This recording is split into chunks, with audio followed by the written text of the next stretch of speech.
नमस्कार, स्वागत है आप सभी का। आप देख रहे हैं एनएमएफ न्यूज। आपके साथ मैं हूं नमता चौधरी।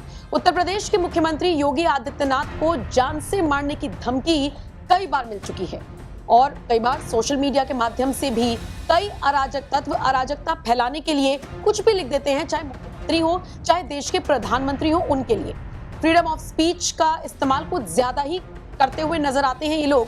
हालांकि फिर हमने देखा है कि कैसे पुलिस इन जैसे अराजक तत्वों की और धमकी देने वालों की कमर भी तोड़ती है।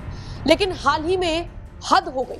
हद उस वक्त हो गई जब योगी आदित्यनाथ के बहराइच दौरे से पहले बहराइच में ही कई 100 किलो विस्फोटक सामग्री बरामद हुई और इसी के साथ लगभग 36 से ज्यादा बंगालियों को पुलिस ने उठा लिया, यानी गिरफ्तार कर लिया और इनसे पूछताछ हो रही है। आपको बताते चले, योगी आदित्यनाथ का बहराइच दौरा होने वाला था और उससे जस्ट पहले इस तरह का घटनाक्रम बहराइच में देखने को मिला। जिस वक्त तक मैं ये वीडियो रिकॉर्ड कर रही हूं, अब से कुछ देर बाद योगी आदित्यनाथ बहराइच में होंगे, लेकिन उससे पहले, उससे 8-10 घंटे पहले जिस तरह से ये विस्फोटक सामग्री बरामद की गई, पुलिस महकमे में हड़कंप मच गया।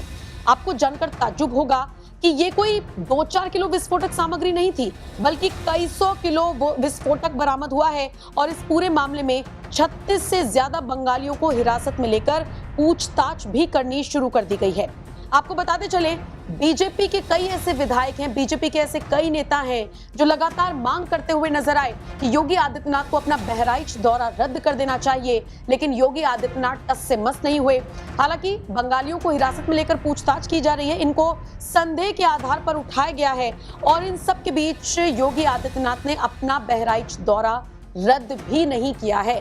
तय कार्यक्रम के अनुसार ही सारी चीजें होंगी, लेकिन सवाल उठता है कि इतना ज्यादा मात्रा में विस्फोटक सामग्री आई तो आई कहां से। बताया जा रहा है कि लगभग 500 किलो विस्फोटक बहराइच से बरामद किया गया है और आपको जानकर ताज्जुब होगा, उसी इलाके से इसे बरामद किया गया है जहां पर योगी आदित्यनाथ को एक जनसभा को संबोधित करना था। अपना पूरा प्रोग्राम जहां पर उनका निर्धारित किया गया था।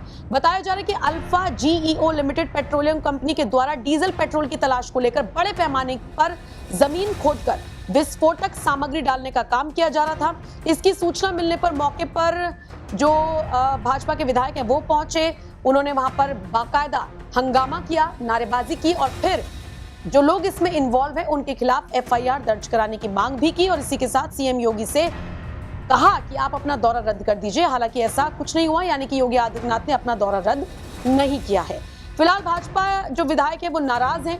विस्फोटक सामग्री को सीज कर दिया गया है, जांच के लिए बॉम्ब स्क्वाड को बुलाया गया है और इसी के साथ लगातार जांच भी की जा रही है। इस पूरे मामले पर बहराइच के एसडीएम ने क्या कुछ कहा है, जरा उनका बयान सुन लीजिए। है जिसके द्वारा जो है यहाँ कार्य किया जा रहा था, ये पेट्रोलियम मंत्रालय जो है उसके पत्र के क्रम में, और लेकिन इनके द्वारा जब स्थानीय स्तर पे कार्य किया जा रहा था तो जो एसओपी थी उसका पालन नहीं किया गया, ना ही स्थानीय स्तर पे कोई सूचना दी गई थी प्रशासन को या पुलिस को। तो जिस वजह से ग्रामीणों द्वारा इसका विरोध किया गया। माननीय विधायक जी भी मौके पे उपस्थित हुए, उनके द्वारा भी ये इस बारे में आक्रोश दर्ज किया गया और इसी क्रम में हम लोग यहाँ उपस्थित हुए। वहाँ पे कुछ लोग थे, उनको पूछताछ की जा रही है और आगे अग्रिम विधि कार्रवाई भी की जा रही है, जाँच चल रही है। लगभग विधायक जी ने आरोप लगाया कि मुख्यमंत्री जी का भी कार्यक्रम कैंसिल होना चाहिए, क्योंकि 15 किलोमीटर के अंदर ये विस्फोटक हो रहे थे। इसको क्या करें? अब इसमें जांच की कार्रवाई की जा रही है। हम लोग भी वही थाने ही जा रहे हैं और आगे जो है कंपनी जो है उनसे पूछताछ और आगे अग्रिम विधि कार्रवाई।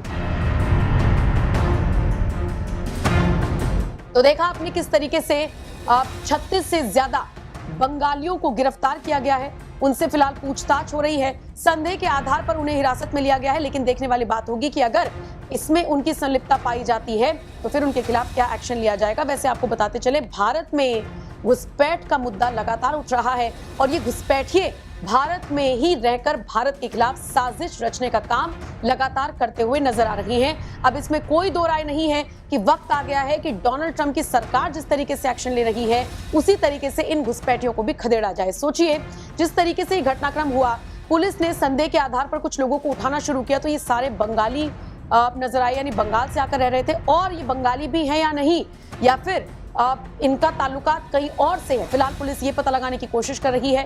राहत की बात यह है कि दौरे से पहले ही सारी चीजों को पकड़ लिया गया है, बरामद कर लिया गया है, लेकिन फिर भी सुरक्षा में ये बड़ी चूक साबित हो सकती थी। फिलहाल जो भी अपडेट आएगी आप तक जरूर पहुंचाएंगे। फिलहाल आप इस खबर को लेकर क्या राय रखते हैं, कमेंट सेक्शन में अपनी राय हमें जरूर